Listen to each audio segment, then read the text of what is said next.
Tonight on Cronkite News, the partial government shutdown is causing longer than normal wait times at Sky Harbor.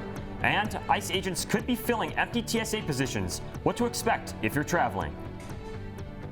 Plus, gun safety on university campuses. A concealed carry bill could allow permit holders to bring their firearms to college classes. And U of A reaches the Sweet 16. We'll tell you what's made this team successful in the playoffs. Good evening and welcome to Cronkite News. I'm Edward Neiman. And I'm Serenity Reynolds. Thank you for joining us. Starting today, ICE agents have been deployed to airports around the country, including Phoenix Sky Harbor. The airport says ICE will support TSA agents at security checkpoints. Right now, TSA agents are not getting paid as the federal government remains in a partial shutdown. Cronkite News reporter Bentley Yank is at Phoenix Sky Harbor Airport. Even though this gate behind me is closed, security wait times are only 10 minutes. We have seen ICE agents in the terminal guiding travelers. This afternoon, a TSA officer and member of the union explained how challenging this shutdown has been. He said that he and his fellow officers need to get paid. Our officers are struggling, right, financially with the burden of the job, and the agency hasn't really been great about it. In the agency, I mean the TSA. A lot of them are being threatened with AWOLs, with suspensions for not being able to afford to come in. Contreras added he didn't know what ICE's mission is and didn't think they had the training to really support TSA. ICE agents are still getting paid during this partial shutdown, and agency leadership said their training could help ensure airport security. The airport is also taking donations to help TSA agents. At Phoenix Sky Harbor, Bentley Yank, Cronkite News. Border Czar Tom Homan said ICE is there to help with TSA with the security, moving the flow of people through the lines. But this decision to deploy ICE to airports is not without controversy. Phoenix Mayor Kate Gallego said on X earlier today, quote, TSA officers are well trained on the specialized needs of airport security, and that leaving these important jobs to amateurs creates a risk we should not tolerate at American airports. The DHS shutdown is causing all this chaos. It's extending now to almost 40 days with no clear end in sight. That's right. And on Friday, the Senate failed to move forward with the DHS funding bill, marking the 5th time that this bill has failed. A Saturday meeting hoping to discuss negotiations ending the shutdown was canceled. That same day also saw record numbers of TSA officers calling out. Approximately 60,000 officers have not received a paycheck in over a month.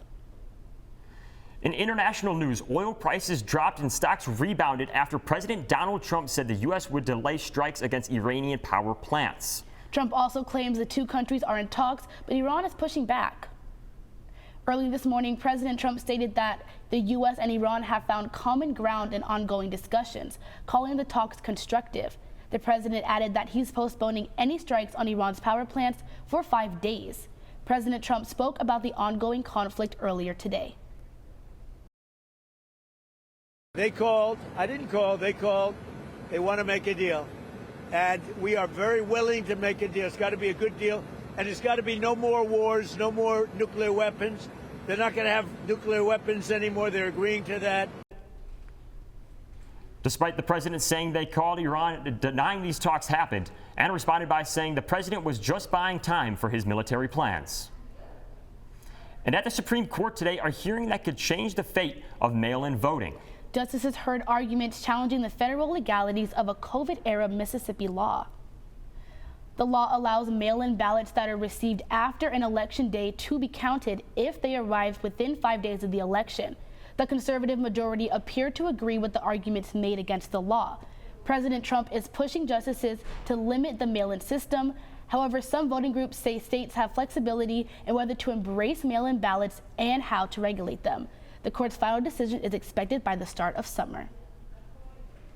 As these developments continue in Washington, here in Arizona, lawmakers are taking up a concealed carry bill that could impact campus safety. Cronkite News reporter Emily Fox-Millian looks at why this proposal keeps returning to the Capitol. Gun ownership is common in Arizona, but on public university campuses, guns are currently prohibited under the Arizona Board of Regents policy. A bill at the state capitol could change that. Senate Bill 1068 would allow people with concealed carry permits to bring firearms onto public college campuses. Supporters say it's about self-defense. There is no reason to prohibit people who are responsible and who have been screened to carry a weapon for self-defense if they want to on a college or university. The idea isn't new. Identical bills have reached the governor's desk before. Bills in 2023 and again in 2025 would have allowed concealed carry on campus, but both were vetoed. Now the proposal is moving through the legislature again.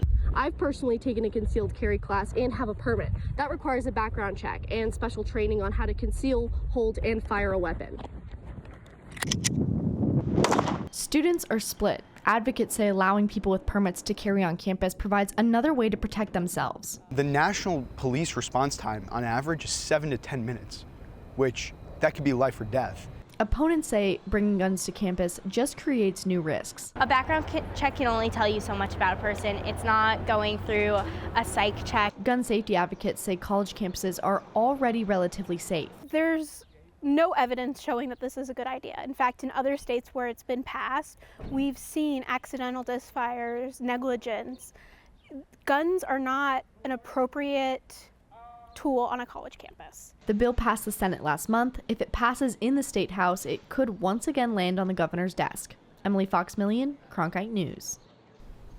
The Arizona Board of Regents, which oversees the state's public universities, added their own input. In a statement, they said Arizona supports the right to own firearms, but said that some spaces, including colleges and courts, have long been maintained as gun-free zones. Coming up next, the price of water in Gilbert keeps going up, and it's hitting some residents harder than others.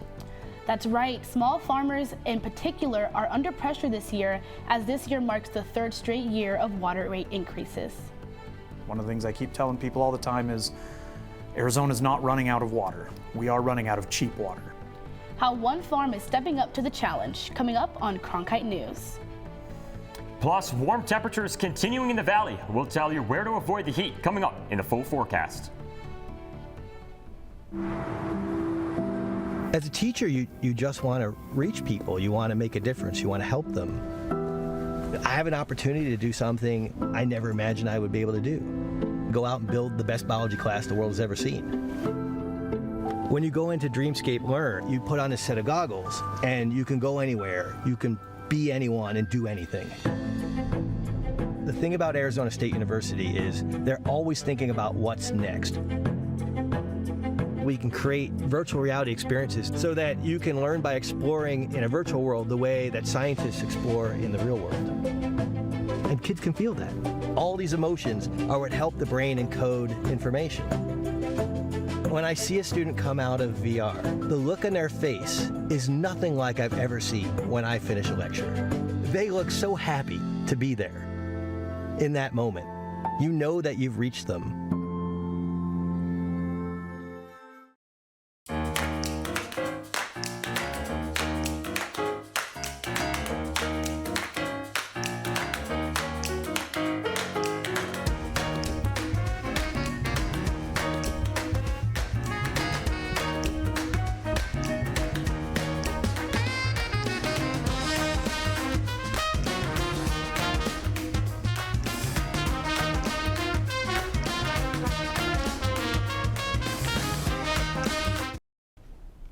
Welcome back. It seems like the prices of just about everything is increasing these days, and so too is the price of water, at least for folks in Gilbert after the Gilbert Town Council approved increasing water rates once again. Cronkite News reporter Ron Cunningham visited a Gilbert farm to see how the higher prices are hitting small farms in the town that was once known as the hay shipping capital of the world. Wonderground Farms grows herbs, fruits, and flowers year-round and relies on the town of Gilbert's water to keep these plants in bloom. Our water needs are pretty intense. Radishes in between. And it's getting more expensive. On February 17th, the Gilbert Town Council approved a 25% water rate increase, making the third year in a row of higher costs for residents and businesses. What frustrates us is that they don't seem to differentiate between different types of water usage and water users. The council says the increase is to invest in new water supplies and infrastructure. The price that we're paying still continues to go up, even when we're using less water per month. African marigolds like these need constant irrigation here in the desert to survive. But after Gilbert's raising water rates, farmers say that these are harder for businesses to keep up with. Experts say these decisions by council are due to years of underinvestment and because of the Colorado River drought. Places like Gilbert are going to have to look for alternative water supplies to make up for the lost supplies. They'll have to drill new wells or acquire other water supplies. That'll be expensive. Wonderground Farm is right under an acre of vegetable and fruit trees. It needs to be watered multiple times a week to stay fresh. We can't do what we do, which is support our local community and our local food system and help our food system become more resilient and robust without that water. Dolberg expresses he just wished the council took more consideration on how the rate changes apply to his farm and other farms as well. One of the things I keep telling people all the time is Arizona's not running out of water. We are running out of cheap water. As water becomes more expensive to access, farmers will be challenged to figure out how to keep growing. In Gilbert, Ron Cunningham, Cronkite News. With the Gilbert Town Council approving the water rate increase, farmers without private well access will be forced to change how they farm. Now to the popular Luke Days at the Luke Air Force Base, where hundreds of attendees felt the impact of the weekend's record-breaking heat. A spokesperson told us that during the two-day event, over 400 people were treated for heat-related illness and 25 people hospitalized. The majority of those affected were under 12, over 60, and had pre-existing health conditions. Brigadier General David Berkland responded to these heat-related incidents. We are doing our best to mitigate the risk to the public. Like I said at the beginning, the vast majority of over 100,000 people who attended today had a great experience with no issues at all. We had some people in certain categories that did have issues. We want to make them aware. Even though the extreme heat warning is set to expire tonight, the heat is not gone for good. Officials say for events like this, the key is to stay hydrated and limit time in the sun. These high temperatures aren't going away, but we're back in the 90s for now. Could more triple-digit days be in our future? Tyler Wargo joins us now from the Cronkite Weather Center with our forecast. We have finally made it past our first week of spring, seeing those triple digits. Now we're getting into those low temperatures as we reach the rest of the night going into this week. This week is going to be a little bit cooler than last week, only by a couple degrees, and we're going to get into that later. We'll take a look at 8 o'clock being 85 degrees and cloudy. As we move on to 10 p.m., we're also going to be seeing those low 80s at 10 p.m., but that's not going to be the lowest temperature that Phoenix is expected to see. Phoenix is going to be seeing a nice, consistent 68 degrees through nightfall and into the morning. So if you guys want to go on a late night run or even an early morning walk, guys want to make sure you guys want to go outside and make sure you guys feel that temperature, because we are going to be missing that as we reach the 99 degrees, almost inching those triple digits going into tomorrow as well. 99 degrees in Phoenix. I'm going to be saying this all spring long. Guys, the Red Rocks is going to be where you're going to want to be this entire spring. 87 degrees in Sedona, along with Flagstaff seeing 78 degrees. So they're going to be seeing some good weather up there in the high country. We take a look at the 8-day forecast this week. Is going to be a lot cooler than last week, only by a couple degrees, so we got to cherish these moments, right? Wednesday being sunny and 97 degrees, along with Thursday being 98 degrees, and we're going to be seeing those low of 68 degrees. So again, it's going to be at night that's going to bring a lot of people outdoors, but during the day you're going to want to stay inside with that AC on. And then Friday, where is it? There it is. Triple digits yet again making a return. We did see last Friday be between 104 and 106 degrees. We're finally seeing 100 degrees, and that's it on Friday. And then we're going to be seeing finally a nice cool weekend with those clouds rolling into the valley, keeping the valley cool, as we're going to be seeing those low 80s or low 90s and those high 80s as well. And then Monday and Tuesday going to be a lot cooler as well than this week. As that's going to do it. My name is Tyler Wargo with the Weather Center, sending it back to you guys. And now a quick look at the top digital stories from our Cronkite News reporters. These are the ones we don't get to show on TV but are getting lots of love from our audience online. This top-performing story by Cronkite News reporter Zach Bradshaw gives us the latest update on a battle for land protection in eastern Arizona. The fight is over Oak Flat, an area of land estimated to contain nearly $150 billion worth of copper mining. It, however, would destroy the land used in religious ceremonies by the San Carlos Apache tribe. And Cronkite News reporter Ethan Holtzinger also let us know the Cactus League had shifted 11 afternoon games to the evening as record-breaking heat set in across the valley last week. Read these stories and see the new game schedule at cronkitenews.azpbs.org. Speaking of sports, the Cronkite Sports Report is up next. And several Arizona teams are preparing for the playoffs. That's right. Cronkite Sports reporter Farrah Bojalin joins us now to tell us what we can expect. Thanks, Edward. Arizona basketball teams are working towards the postseason. The Arizona Wildcats have made it to the Sweet 16 and are looking to go all the way. But the path for the NBA playoffs is narrowing for the Phoenix Suns, creating some anxiety for the team. You get to this point in the year, you're not hiding. Everyone checks the standings all the same. We'll have a look at what the Suns need to do to secure a spot coming up on Cronkite News.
Welcome to Cronkite Sports Report. I'm Farrah Bojalin.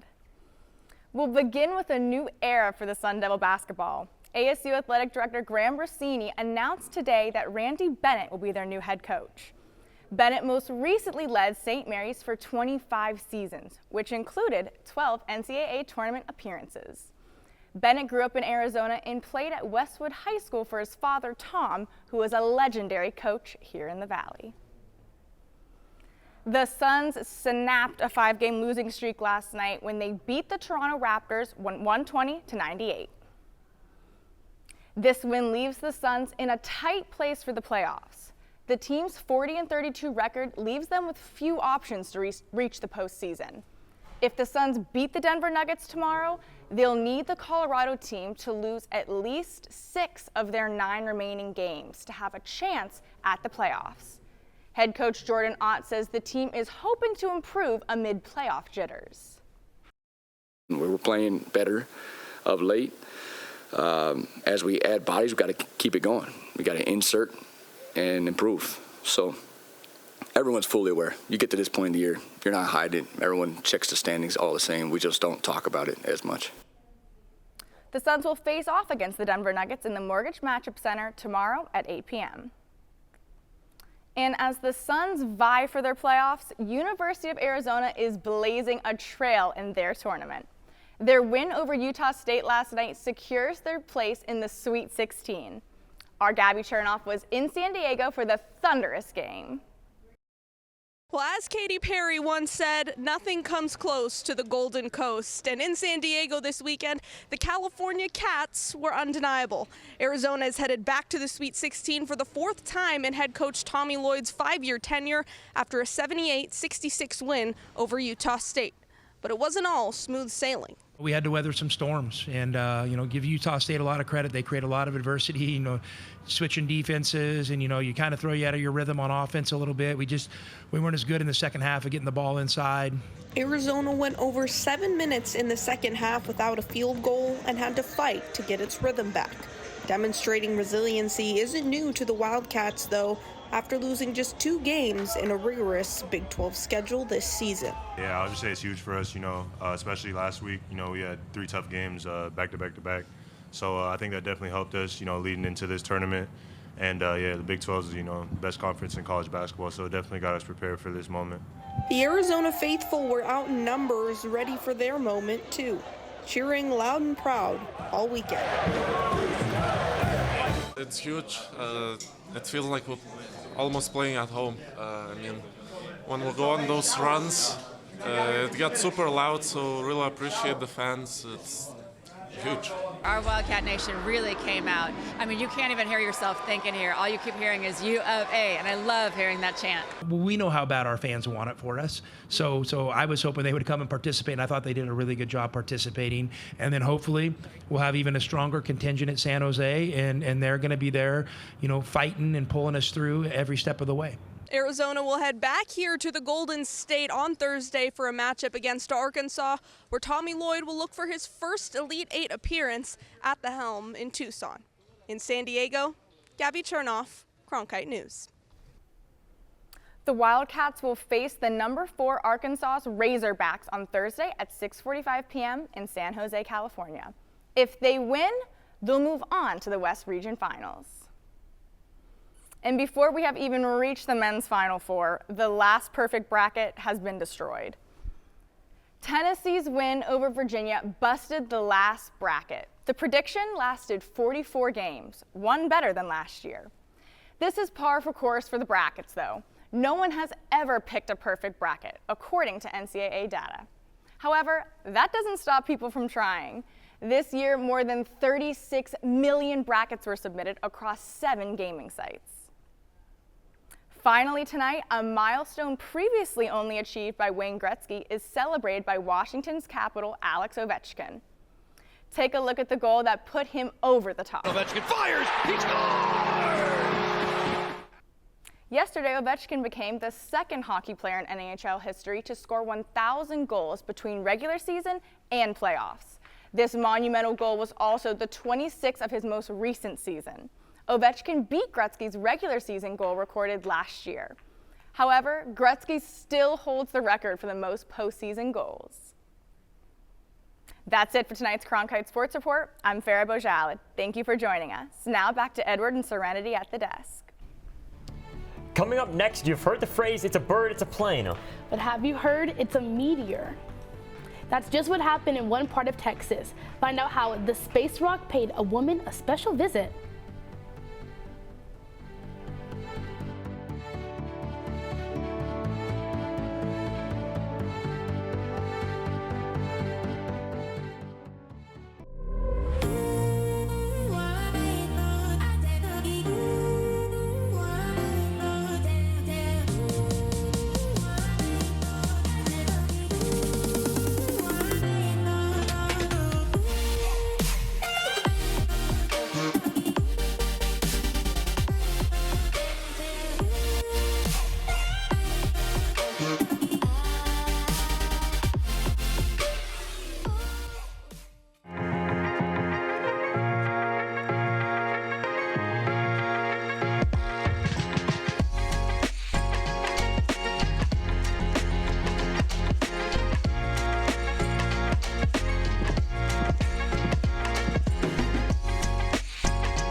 scientists and engineers that support the next mission to Mars could be in this class. Getting a degree at ASU is a journey that can take you anywhere. Into a world of groundbreaking technology and renowned award-winning faculty. Professors who help you to impact the world. Whether you're on campus or at home, becoming your best starts with learning from the best. Welcome back. A meteor rocked parts of Texas this past weekend. While cosmic material hits Earth every day, it's not every day that it hits your house. People reported seeing a blue streak across the sky and then a big boom on Saturday. And this woman got an up-close and personal view. It's like out of a sci-fi movie. Sherry James says a piece of meteor fell through her home. There's just a big rock on her floor. NASA did confirm an apparent meteor flew above Texas on Saturday. And that's it for tonight's edition of Cronkite News. I'm Edward Neiman. And I'm Serenity Reynolds. Thank you for joining us. And to see top Arizona stories anytime, log on to cronkitenews.azpbs.org.